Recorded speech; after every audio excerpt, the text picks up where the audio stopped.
संघाला घेऊन चालणारा हा खेळाडू आहे आणि पहिल्याच चेंडूवर जर आपण पाहिलं तर रोशन यांच्या जबरदस्त प्रहार आपल्याला पाहायला मिळाला.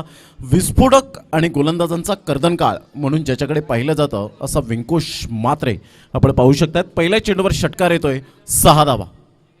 यावेळेला ऑन साइडला दुसऱ्या चेंडूवर back to back tremendous shot. This is a beautiful timing. 6 धावा. 2 चेंडूवर 2 षटकार लगातार आपल्याला पाहायला मिळत आहेत.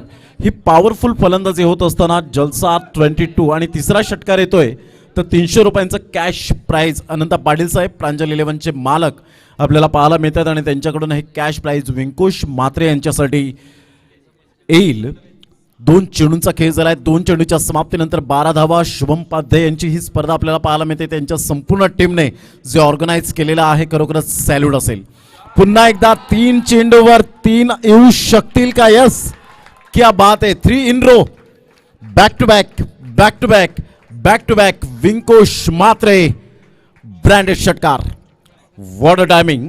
जलसार गावातून खेळत असताना आपण पाहतोय बिलॉंग करताना 3 चेंडूवर 3 षटकार आणि 300 रुपयांचं कॅश प्राइज अनंत पाटील साहेब यांच्याकडून आपण पाहू शकाल आणि अजून 3 षटकार येत आहेत तर 500 रुपयांचं कॅश प्राइज असेल. 600 रुपये. 6 चेंडूवर 6 षटकार, एक अनोखा विक्रम आपल्याला पाहायला मिळेल आणि 2000 रुपयाचं 6 चेंडूवर 6 षटकार जर आले तर शुभमजी पाध्ये यांच्याकडून 2000 रुपयाचं कॅश प्राइज असेल. क्या बात आहे. 2600 रुपयांचं मात्र पात्र ठरतील. यावेळेला ऑन साइडला अगोदर खेळलेला आहे विंकुश म्हात्रेच्या बॅटमधून हा एक उत्तुंग षटकार. क्या बात आहे. आज बॉर्नव्हिटा या ठिकाणी जरूर प्यायलाय असं म्हणायला हरकत नाहीये. Super. Vinkush Mhatre is on fire. Super batting. काही 4 षटकार मात्र विंकुशजी म्हात्रे आजच्या दिवसामध्ये जेव्हा हा आजचा दिवस जेव्हा कंप्लीट होईल किंवा ही मॅच कंप्लीट होईल ना तेव्हा 4 षटकार बातील यूट्यूबवर आणि ते स्टेटस कदाचित आजच्या दिवसामध्ये पाहायला मिळतील. What a batting performance. जोरदार टाळ्या उद्या विंकुश म्हात्रे यांच्यासाठी. Super batting. यावेळेला मात्र ह्या चेंडूची गरज होती खऱ्या अर्थानं रोशनला.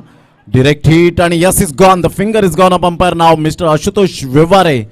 Jayesh Garat back to the dugout. पहिला गडी बाद या ठिकाणी बाद होत असताना एक अष्टपैलू खेळाडू जयेश गरत या ठिकाणी तंबूच्या आसऱ्याला परतत असताना पाहायला मिळतोय. 5व्या चेंडूवर काय घडलं तर यावेळेला बॅटला ब्रश करून चेंडू गेला होता लॉंग स्टॉप रिझनला आणि तिथून फिक्स